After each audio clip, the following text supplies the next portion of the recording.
사람은 무엇인가 믿는 것이 있어야 불안해하지 않습니다. 안심하고 살아가게 됩니다.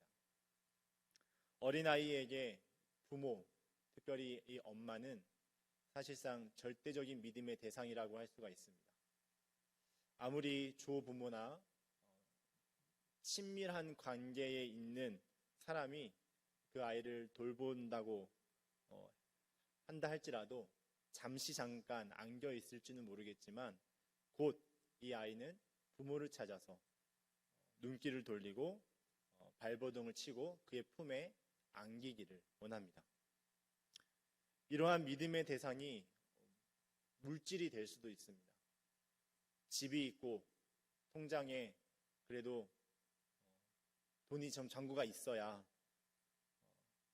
예상치 않은 일이 생겼을 때 어렵지 않을 것이라고 하는 그런 믿음이 생기기 때문에 우리는 그것을 어찌하든지 확보하려고 노력을 하고 그것을 가지고 안심을 하면서 살아갑니다. 이렇게 할 수 있는 대로 이러한 세상에 믿음을 주는, 안심을 주는 것들을 찾고 살아가는 사람들이 바로 세상을 살아가는 사람들의 모습입니다. 일반적인 사람들이 가지고 있는 믿음인 것이죠. 그렇다면 성도가 가지는 믿음은 무엇일까? 성도가 가지고 있는 믿음은 무엇일까 하는 것입니다. 우리는 예수를 믿는 사람, 이것을 줄여서 믿는 사람이라고 부릅니다. 당신은 믿는 사람이군요. 세상에 나가면 이렇게 우리를 얘기합니다. 당신은 믿는 사람이군요. 일반적인 사람들이 가지고 있는 믿음, 그리고 예수 그리스도를 믿는 자들의 믿음, 이것이 같은 믿음일까요? 아니면 다른 믿음일까요? 만약에 다르다라고 한다면 그 다름은 무엇이 다른 것일까요? 오늘 본문은 믿는 사람, 곧 예수 그리스도를 믿는 그 사람이 소유하고 있는 그 믿음은 보이지 않는 것을 믿는 것이다 라고 말하고 있습니다. 나타나지 않은 것을 믿는다 라고 말하고 있습니다. 세상의 사람들은 눈에 잡히는 것을 믿고 안심하며 살아갑니다. 하지만 예수님을 믿는 우리 성도는 보이지 않는 것을 믿고 살아갑니다. 이 믿음에 대한 정의를 내릴 때 중요한 것은 믿음의 대상이 무엇이냐라는 것이 너무나 중요합니다. 본문은 바로 그 믿음의 대상을 우리에게 소개하고 있는 것입니다.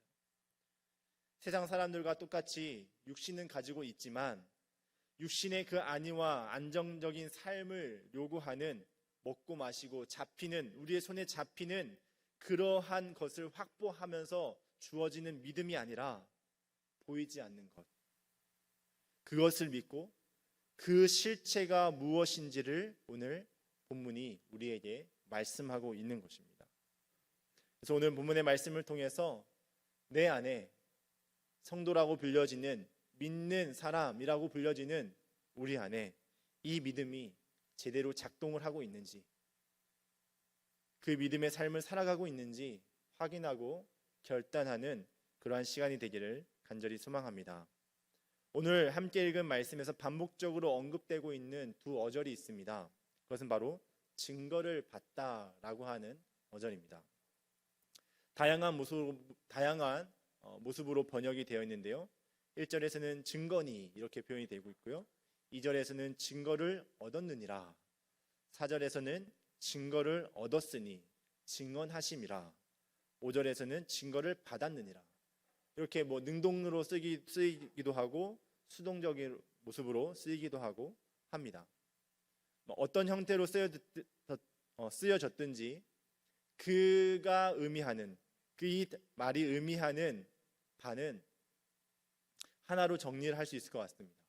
그것은 바로 이 히브리서 저자가 어떠한 사실을 우리에게 얘기를 하는데 그 사실에 대해서 증거를 제시하면서 지금 우리 가운데 확증하고 확언하고 있는 말씀이다라는 것이죠. 믿음에 대한 형식적인 정의를 내리는 것이 아니라 그 믿음이 너무나 구체적이고 경험적인 그러한 믿음의 특징을 소개하면서 증거하면서 지금 오늘을 살아가고 있는 우리들에게 믿음으로 살아야 한다라는 것을 선포하고 말씀하고 있는 것입니다. 우리 1절 말씀을 함께 읽도록 하겠습니다. 함께 읽겠습니다. 시작. 믿음은 바라는 것들의 실상이요 보이지 않는 것들의 증거니. 아멘. 믿음은 바라는 것들의 실상, 보이지 않는 것들의 증거다라고 정의를 하고 있습니다. 여기서 이 실상과 증거라고 하는 단어가 굉장히 중요한데요. 실상이라고 하는 이 단어는 확언하다, 장담하다라고 하는 의미를 가지고 있습니다. 우리가 무엇인가를 확실하게 말하고 장담할 때에는 우리 안에 그렇게 확신하고 장담할 수 있는 전제가 필요합니다. 그것이 무엇입니까? 그것에 대한 바른 지각, 깨달음, 인지가 있어야 우리는 확언을 하고 장담을 할 수가 있습니다. 내 안에 아무것도 없는데 그것을 가지고 확언하고 장담할 수가 없는 것이죠. 그래서 이 단어는 바로 이러한 깨달음, 바른 자각, 바른 인식이 전제되어질 때 할 수 있는 그러한 의미를 가진 단어입니다. 그리고 실상이라고 하는 단어, 증거라고 하는 단어는 법적인 증거, 법적인 흔적, 확신을 의미하는 단어입니다. 그래서 이 두 단어를 종합해서 이 본문인 1절의 말씀을 다시 한번 정리해 보면 믿음은 어떠한 바라는 것, 어떠한 목표나 소망하는 것을 지각하고 확언하는 것이고 아직 보이지 않는 것, 그 보이지 않음을 지각할 수 없는 그 실체를 확실하고 확신 있게 증거하고 있다. 그것을 가능하게 하는 것이 바로 믿음이다 라고 우리에게 말씀하고 있는 것입니다. 예수를 믿지 않는 사람들에게 이것은 이해될 수가 없습니다. 눈에 보이지 않는데 그것을 믿으라고?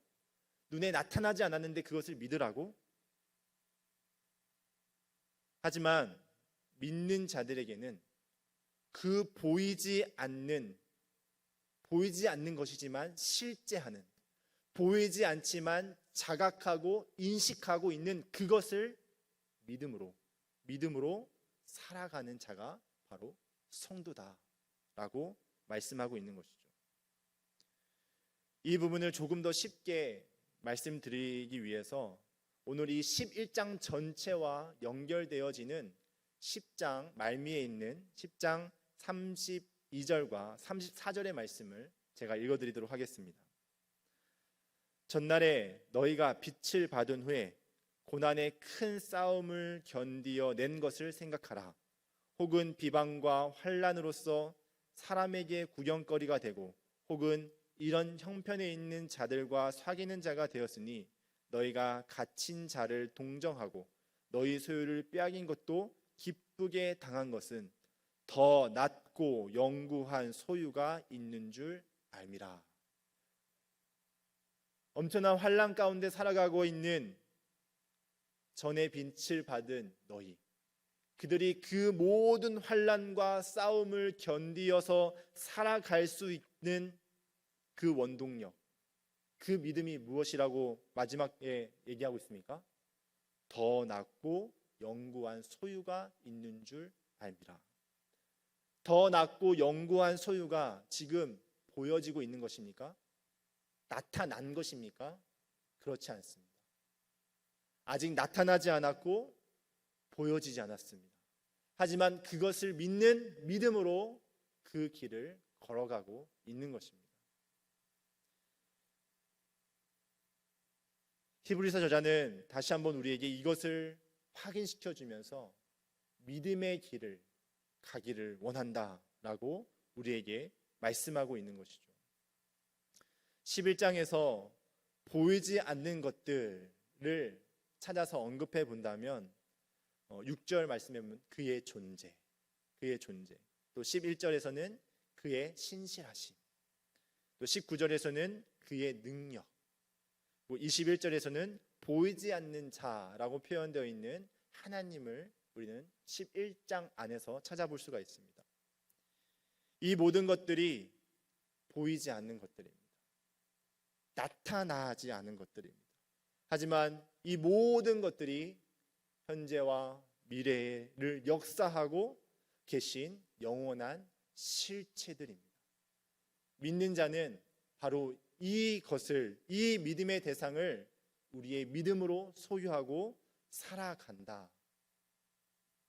그 삶을 살아가는 자가 신자다라고 말씀하고 있는 것입니다.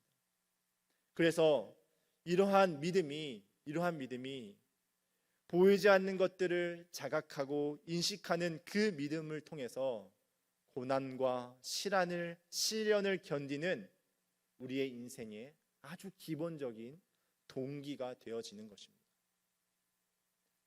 성도들은 바로 이 믿음을 통해 하나님이 누구신지를 알게 되었고, 이 믿음을 통해 하나님이 행하신 일들의 그 믿음의 삶을 살아가는 자로, 믿는 자로서의 삶을 이 땅 가운데서 살아가는 자들입니다.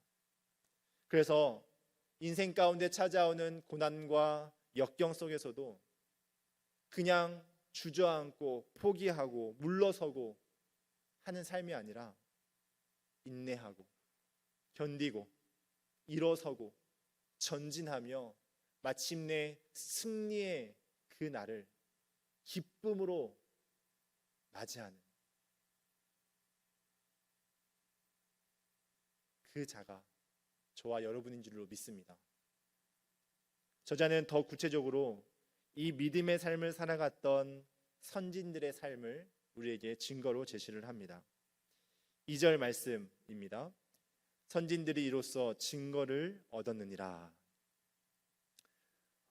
믿음으로 선진들이 증거를 얻었다라고 하는 아주 중요한 표현입니다. 하나님께서 이 믿음으로 반응한 그들을 인정하셨다라고 하는 표현입니다. 의미입니다. 인정하셨다. 그들이 받은 인정은 그들 자신, 그들의 존재 자신, 그리고 그들의 인격, 그들을 통해서 이루신 역사, 그들의 행위, 그 모든 것들을 다 포함합니다. 믿음으로 산 그들의 삶의 모든 것들을 다 포함하고 그들을 인정하였다라는 것이죠. 믿음을 인정받은 선진들 4절부터 등장을 하는데요. 가장 먼저 언급되는 인물이 아벨입니다. 히브리서 설교자는 이 창세기 4장 4절을 근거하여 이 아벨의 믿음을 우리에게 예로 말씀하고 있습니다. 우리가 잘 알고 있듯이 하나님께서는 이 아벨의 제사를 기뻐하셨습니다. 반면 그의 형 가인의 제사는 기뻐하지 않으셨습니다. 그 이유는 가인이 하나님께서 기뻐하지 않는 제사로 드려서가 아니라 그의 인격과 그의 삶이 하나님 앞에서 온전하지 못하였기 때문에 그가 드리는 제사 역시 하나님께서 인정하지 아니하셨다라는 것을 우리는 너무나 잘 알고 있습니다. 하나님을 기쁘시게 하는 것, 우리는 이 아벨의 제사의 이 인정, 아벨의 삶의 그 인정을 6절 말씀을 통해서 또한 그 근거를 찾아볼 수가 있습니다. 6절 말씀입니다. 믿음이 없이는 하나님을 기쁘시게 하지 못하나니 하나님께 나아가는 자는 반드시 그가 계신 것과 또한 그가 자기를 찾는 자들에게 상 주시는 이심을 믿어야 할지니라. 하나님을 기쁘시게 하는 것은 믿음과 필연적인 관계를 맺고 있는 그 관계가 전제가 됩니다. 하나님과의 올바른 관계 안에서 하나님의 존재, 그가 계신 것을 믿는 것입니다. 다시 한번 말씀드리면 하나님의 존재, 그의 존재, 그가 계신 것은 사탄도 알고 있습니다. 하나님의 존재와 그가 계신 그 존재를 아는 건 사탄도 알고 있습니다. 그러면 단순히 여기서 이 그의 존재를 안다라는 것은 하나님과의 바른 관계 안에서 그의 존재를 아는 것을 의미를 하는 것이죠. 바로 이것이 아벨이 가졌던 신앙이었습니다. 하나님과의 그 바른 관계 안에서 그가 하나님 앞에서의 온전한 삶, 그의 의로운 삶을 살았기 때문에 그의 제사를 하나님께서는 기쁘게 연락하시고 인정하신 것입니다.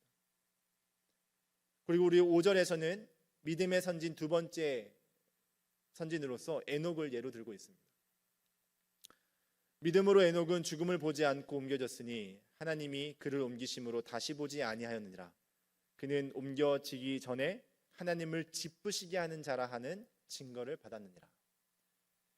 에녹에 대한 성경적 증거는 창세기 5장 24절에 등장을 합니다. 에녹이 하나님과 동행하더니 하나님이 그를 데려가심으로 세상에 있지 아니하였더라. 에녹이 죽음을 보지 않고 옮겨진 것에 대해서 이 히브리서 설교자는 그 근거를 하나님을 기쁘시게 하는 자라는 증거를 받았다라는 것으로 말씀을 하고 있습니다. 그리고 이 놀라운 일은 바로 그가 그의 믿음 때문이다라고 우리에게 말씀을 하고 있습니다. 바로 이 에녹이 하나님께 인정을 받은 그 믿음은 그가 옮겨지기 전에, 이 결과가 있기 전에 하나님께서 기뻐하시는 자로, 하나님을 기뻐하는 자로 그가 살았다라는 것을 우리에게 말씀하고 있는 것이죠. 그의 삶이 바로 하나님께서 인정하시는 믿음으로 오늘 우리에게 소개되고 있는 것입니다. 마지막으로 예로 든 선지는 노아입니다. 노아 7절 말씀인데요.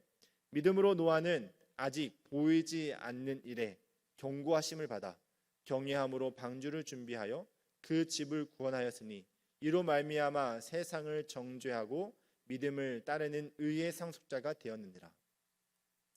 노아는 보이지 않는 일에 경고하심을 받아 방주를 만들었습니다. 그 이유가 하나님을 경외함입니다. 경외함은 여기서 말하는 이 경외함의 대상은 물론 하나님이시죠. 하나님을 경외함으로 아직 일어나지 않는, 보이지 않는 일에 대한 그 경고를 듣고 그 경고에 반응하여 순종의 삶의 결과로 방주를 만들어서 가족들을 구원하는 그 일을 노아가 하였습니다. 얼마나 놀라운 일입니까? 바로 이 모든 것들이, 이 모든 선진들이 하나님 앞에서의 온전한 삶을 통하여 하나님께서 그의 믿음을 인정하고 있는 것임을 우리에게 말씀하고 있습니다. 에녹, 아벨, 에녹, 노아, 하나님과의 바른 관계 안에서 그들이 동행하고 또 불의와 멀리하고 하나님께서 기뻐하시는 삶을 사는 자들이었다라고 하는 공통점을 우리는 찾아볼 수가 있습니다. 이러한 삶을 우리는 오늘 제목처럼 믿음으로라고 요약할 수가 있습니다. 그들이 그러한 삶을 살게 된 그 믿음으로는 보이지 않는 하나님을 의식하고 인식하는 삶이었고, 그의 보이지 않는 하나님의 그 말씀을 인식하고 반응하는 삶이었고, 그로 말미암아 그들은 그의 선한 행함, 선한 행실이 있는 삶을 살아간 것입니다. 이 모든 것들이 바로 우리에게 증언하고 있는 믿음으로 사는 신자의 삶을 우리에게 말씀하고 있는 것입니다. 사랑하는 성도님들, 혹시 월트 디즈니라고 아십니까? 월트 디즈니, 디즈니랜드를 건립한 주인공이죠. 그가 LA에 디즈니랜드를 지었고요. 그리고 시간이 지난 후에 플로리다에 디즈니랜드를 지었습니다. 평생 이제 저의 인생을 살아가다 한 번쯤은 가보고 싶은 곳이기도 한데요. 이 월트 디즈니가 이 플로리다의 디즈니 월드를 이제 건설하는 중에 죽었습니다. 엄청난 그 규모의 놀이동산을 완성되지 못한 것을 보지 못하고 죽었는데, 이제 그 후에 디즈니 월드가 완성된 후에 사람들이 그의 이 추모 기념식에 가서 굉장히 안타까워하면서 이런 말을 했다고 합니다. 이렇게 엄청난 것을 보고 돌아가셨으면 더 좋았을 텐데 보지 못하고 돌아가신 것이 너무나 안타깝다. 뭐 당연히 흔히 할 수 있는 위로의 말이고 그러한 말일 것입니다. 그런데 그 말을 들은 이 디즈니의 아내가 이렇게 말했다고 합니다. 저희 남편은 이미 이것을 보고 돌아가셨습니다. 육신의 눈으로는 볼 수 없었지만 이미 그의 마음의 눈으로 이 엄청난 놀이동산을 보았습니다. 그의 아내가 이렇게 대답할 수 있었던 이유는 이 월트 디즈니가 눈만 뜨면 이 공사 중인 디즈니 월드를 생각했고 그의 머릿속에는 온통 이 놀이동산으로 가득 차 있었기 때문에 그것을 보고 있는 이 아내는 이미 그의 머릿속에는 완공되어져 있는 이 디즈니를 그가 본 것이나 다름없다라고 말을 했다고 합니다. 성도의 삶이 바로 이러한 비슷한 면이 있는 것 같습니다. 우리는 보이지 않는 하나님, 그가 통치하시는 하나님의 나라를, 그가 통치하고 계시는 그 하나님의 나라에 하나님께서 합당하게 여기시는 그 뜻을 우리는 생각하고 인식하고 인지하며 살아가는 자들입니다. 그래서 우리는 믿음으로 사는 삶이다라고 말할 수 있습니다. 믿음으로 그것을 바라고 믿음으로 그것을 살아가고 하나님의 통치, 하나님의 그 뜻을 이루어가는 그 삶을 살아가는 자가 바로 신자, 믿는 자, 성도라는 것이죠. 성도는 성도의 삶에도 힘겨운 시간들이 찾아옵니다. 그것이 정말 무거운 관계의 짐일 수 있고 그것이 정말 무거운 얽매이기 쉬운 내 안에서 끊지 못하는 그 죄의 짐일 수도 있습니다. 바로 이러한 무거운 짐과 얽매이기 쉬운 이 죄의 짐을 가지고 살아갈 때 믿음으로 살아가지 않으면 그 시간이 가면 갈수록 이것이 끝이 없다라고 하는 끝없음의 확신이 우리를 사로잡습니다. 이 죄의 짐에서 내가 헤어나올 수 없다라고 하는 그러한 무거운 중압감이 우리를 더욱더 그 가운데로 들어가게 한다는 것이죠. 그런데 오늘 본문의 말씀은 그와 반대된 삶을 우리에게 말씀하고 있습니다. 그 기간을 살아내고 버텨내고 회복할 수 있는 그 힘이 어디에 있다? 믿음으로 사는 삶에 있다라는 것입니다. 보이지 않는 것을 바라고 나타나지 않는 것을 생각하고 인식하며 살아가는 삶, 믿음으로 그것을 사는 삶, 그것이 바로 신자의 삶임을 오늘 말씀을 통해서 다시 한번 확인하게 됩니다. 사랑하는 성도님들, 힘든 삶을 살아가고 계십니까? 어려운 삶을 살아가고 계십니까? 이제 우리가 믿음의 눈을 들어야 할 때인 줄로 믿습니다. 보이지 않는 하나님이시지만 그가 계신 것을 믿는 것, 그가 행하실 것을 바라보는 것, 그리고 그 마침내 그가 우리에게 허락하실 그 하나님의 나라를 우리 가운데서 이루시고 완성해 가실 것이라는 것을 바라보는 그 믿음, 그 믿음이 우리를 다시 한번 일어서게 할 줄로 믿습니다. 그러한 삶이 우리 가운데 있기를 간절히 소망합니다. 기도하겠습니다.